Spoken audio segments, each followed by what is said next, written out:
He separates. He's to the 20, to the 10, to the 5. Touchdown, Florida State.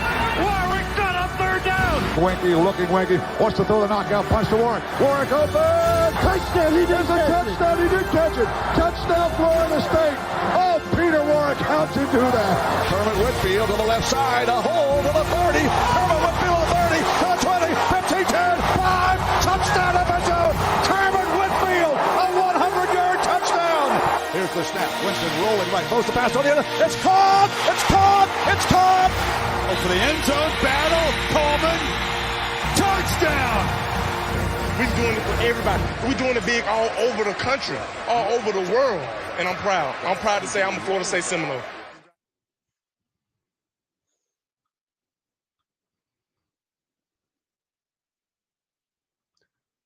Take two, man, of off the cuff. Garnet and Old, no inside info, no contacts, no problem. Recorded this about an hour ago already, and this is a second take, live streaming. Went to upload the video to our platforms, and the audio was horrible. I have no idea why it was crackling and garbly, and it was terrible sounding. But hopefully this stream turns out a little bit better. So 45 minutes down the drain. But you know what? There is never a bad day when we're talking Florida State football. Never. Now, when I recorded this the first time, this glass of bourbon, the bottle that I was drinking out of was a little bit more full. Due to the technical difficulties and me figuring out if it was an issue with the stream or with the actual downloaded copy, the bottle's a little bit lower now, but that's okay. All right, so before we get started for take two off the cuff tonight, I want to bring up that we will be this Saturday at Fishweir Brewing Company. We are going to be doing our live show at 11:30 a.m. The kickoff time is at noon. So we will start the live stream this Saturday at Fishweir Brewing Company at 11:30 a.m. And we're going to have a good time. We're going to be drinking some Garnet and Golden Ale. We're going to be conversating with all you fine people out there who come and join us to watch the Boston College game. And then we'll do a little halftime and post-game show. So really exciting stuff. Vince and I are really excited to go to Fishweir here in Jacksonville, Florida, and have a great time. Secondly, guys, if you have not subscribed or shared Garnet and Old to your friends and family, we are trying to get to 2,000 subscribers. If we reach that 2,000 subscriber mark by mid-October, we're going to raffle off a pair of free Miami Florida State tickets with a parking pass in the booster lot. That's about, if you factor in that's the Florida State Miami game and a upper tier booster lot, it's probably about $1,000 value. So if you aren't already subscribed, like, subscribe, share, please to all your friends. Garnet and Old, it's the place to be if you want to talk to people who love Florida State as much as you do. All right. So I'm going to start with the atmosphere this past Saturday. I was at Doak Campbell Stadium. Did the whole shebang, parking, eating, pregame, going to the game. It was awesome. At first, I was a little concerned because the crowd looked to be a little low at first, about an hour and a half before kickoff. But by the time kickoff happened, fully packed, sold out. It was incredible. I couldn't believe how many people were there for a game against Southern Miss. Southern Miss isn't exactly Alabama. I expected it not to be a sellout, and it was packed, man. Absolutely packed, which is great to see that everyone came out and supported FSU after that big win against LSU. A couple things. The new lighting system, which is really, really cool for those of you that didn't see it clearly on TV. They replaced all the traditional lights that would only be able to display one color and one brightness. They replaced them all with LEDs. So now you get this really cool lighting effect and pulsating lights like red and different colors and everything when they score a touchdown. And then they also did a really cool thing during the the national anthem where they brought kind of split the field into thirds of red, white, and blue coloring. Really, really neat. I think the crowd loved it. They were into it. Just a fantastic atmosphere to start the game. The game kicks off, and all of us, I think, um, although overall happy with the game, we're a little somewhat disappointed by the performance of the starters at the beginning of the game. I think the team got a little bit, I guess, more focused later in the game as we went into the second and third quarters. But that first quarter was pretty ugly. Defensively, it was great, but offensively, way too many drops. Johnny Wilson dropping passes left and right. Nothing seemed to flow. And if you were at home or just following online, you would think, well, hold on, score 14 points in the first quarter and we're up 31 to whatever it was at halftime. Sounds about right. Yeah, no, if you were to just look at it on paper, you'd be like, yeah, that looks exactly like we expected, and we're on. It's awesome, right? It just wasn't very smooth. It didn't feel like there was a rhythm in the offensive drives for that first quarter, quarter and a half. And I think the whole stadium was kind of feeling it. There was a little bit of a hush over the crowd when we were on offense. That some sighs and some frustration with Johnny Wilson dropping the ball, but then the backups come in and they pick it up, man. They do a great job. Um, Thanks everyone. Hey, Kurt, how's it going, man? Doing real well. If you had tried to stream earlier, hopefully you didn't hear the garbled mess that was my live audio, but we're back and doing well. And it's good to see that you went to Orlando. Vince went to Orlando. I was not in Orlando, but man, that atmosphere was essentially a home game. So really excited. Anyone watching, you go ahead and post any comments or questions for me. I'll be happy to answer them. But yeah, overall, the Southern Miss game was what you would expect from the score. I think Vince and our predictions were I went 55-14 and he went 52-14. So we were on the we went over on the totals where we scored 66 points. So if you had told me that just on paper, hey Ryan, we scored 66 points, I would have been like, man, it must have been smooth sailing. It really was a lot of garbage time touchdowns and interceptions. The defense played phenomenal, but that is just not a real easy flowing game. Um, so just keep that in mind. That going forward, listen, not every game is going to look like the perfect game. Some games you're going to be a little frustrated. There'll be some drives where it's not all gravy. That's football. It's going to happen to any team. Look at Alabama. Alabama goes out and plays a good Texas team who appears to be good at least. And, Alabama fans are losing their mind right now, talking about firing Nick Saban and, and blowing it all up over one loss. Most teams would kill to have one loss right in the season. So um, let's not overreact. So I think most people were happy with the outcome of the game. I was, and Vince was. Um, but don't get frustrated when there's a quarter that looks a little janky sometimes because it'll happen. It's just the nature of a team game where all parts have to click at the same time to work. Um, Other than that, though, the game went really well, really late at night, really, really late at night. Halftime didn't hit until about 11 o'clock at night.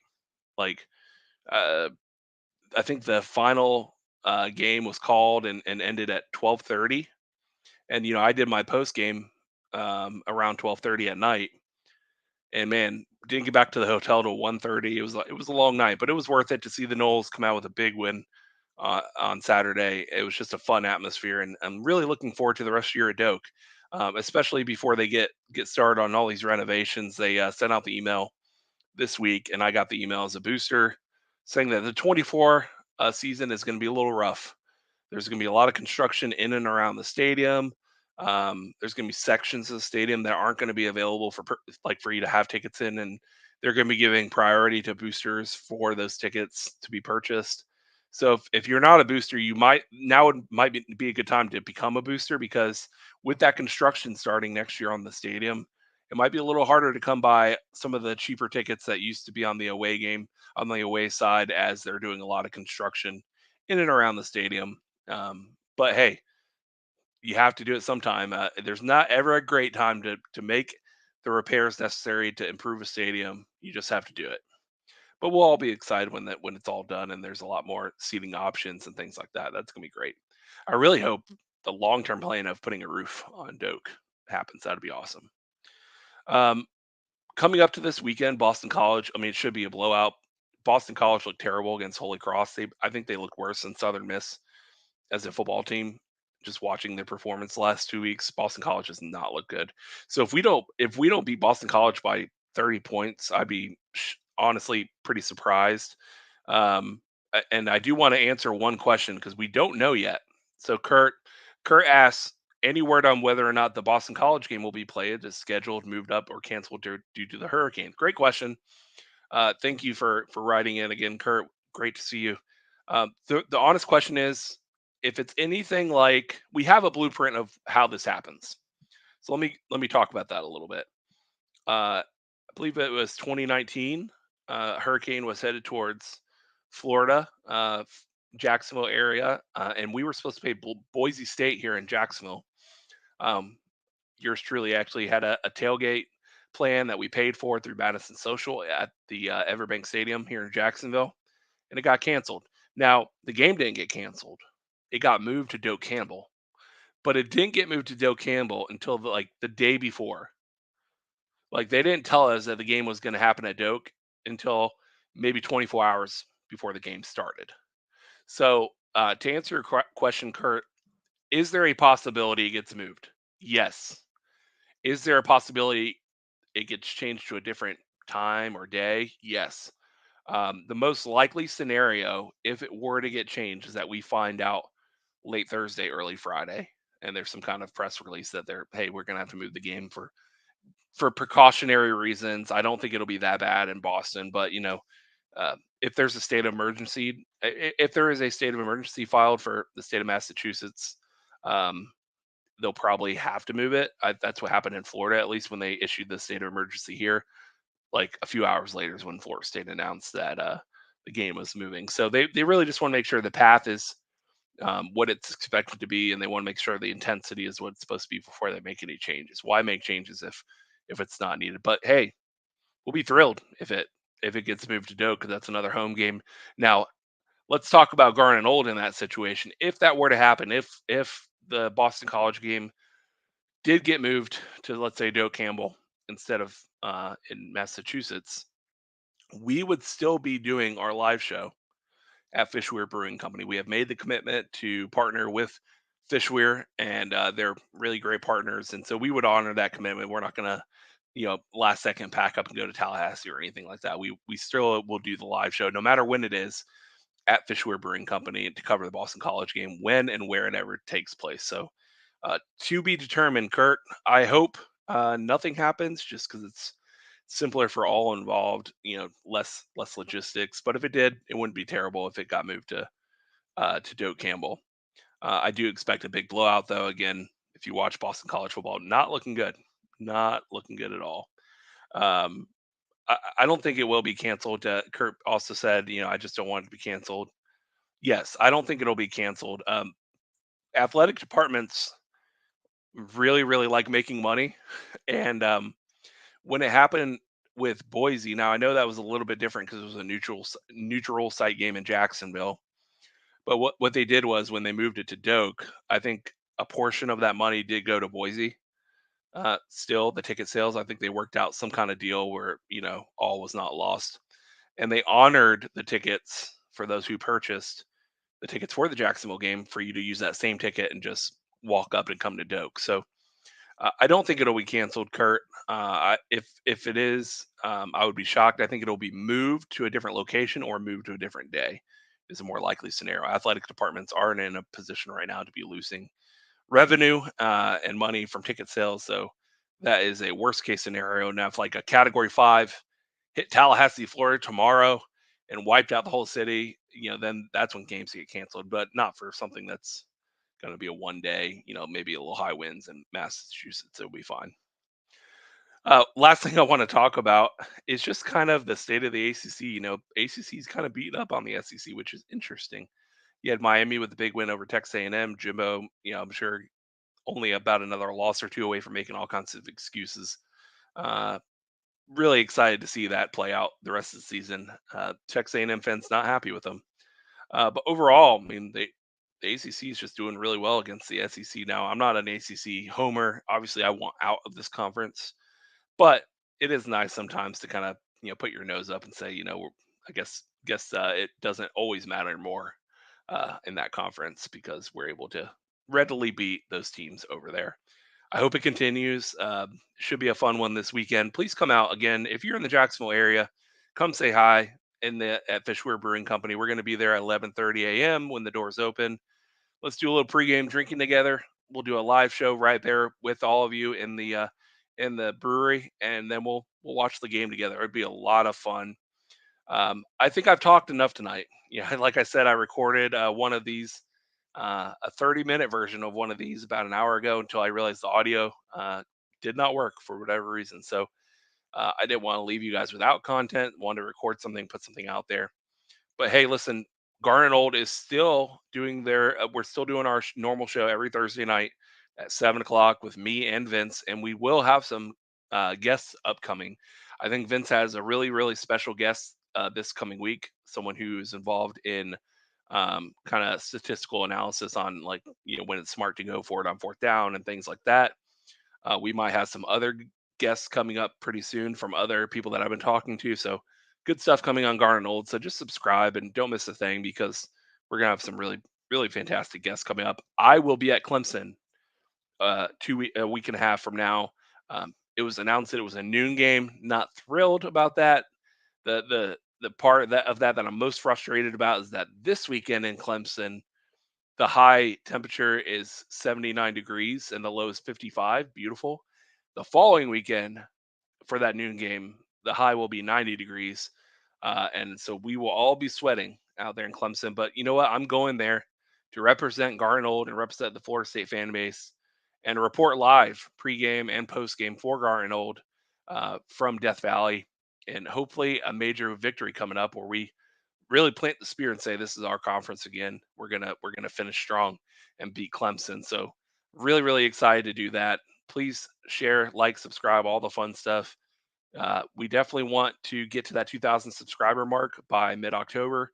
If we do, we're going to raffle off those two Miami Florida State tickets with a parking pass, which is like about $1,000 value. So share it out with your friends, post it on Twitter, post it on social media.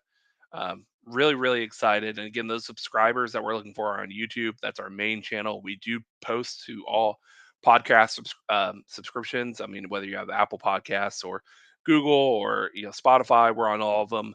But I think a lot of you, I mean, based on our numbers, like the video content better. So like and subscribe on YouTube. Really excited to have all of you join me tonight. Again, Garnet Old this Thursday, 7 o'clock. Join us for a normal scheduled show. No inside info, no contacts, no problem. I hope all of you have a fantastic Tuesday.